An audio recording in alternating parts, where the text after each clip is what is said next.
L'occupant nazi arme son fusil et tire sur le malheureux. 8 août 1944. Octave Sekrop est fusillé en revenant du travail.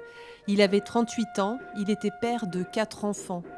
Désormais, une stèle est installée au carrefour du Fléteau au Boulay, où il a perdu la vie.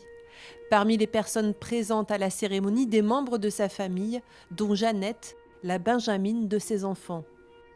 Ah ben oui, on n'oublie pas, on oubliera, ça ne sera jamais oublié là avec la stèle. Hein.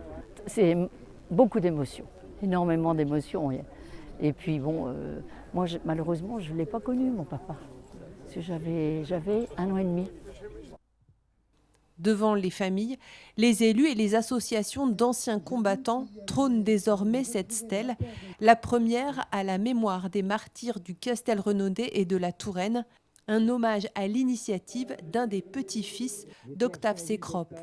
Il faut savoir que cette époque-là de la guerre 39-45, comme on dit souvent, c'était la sale guerre. Les gens, pendant des décennies, n'en ont pas parlé parce que bon, c'était une sale époque entre ceux qui étaient pour, contre. Et donc finalement, il a fallu qu'ils passent des décennies pour que les cicatrices se referment et puis que là, on dise ben oui, mais ça existait, c'était nos proches. Puis à quelqu'un comme moi qui arrive à 7 décennies, on se dit il n'y a pas si longtemps que ça. La stèle, un symbole fort pour Raymond Labbé, 99 ans, résistant dans une section de Château-Renaud. Et ça en est tellement passé que j'avais oublié ça. J'avais oublié ce passage-là.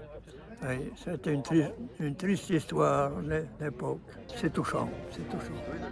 Le 7 septembre, différentes animations auront lieu afin de célébrer le 80e anniversaire de la libération du Castelrenaudais.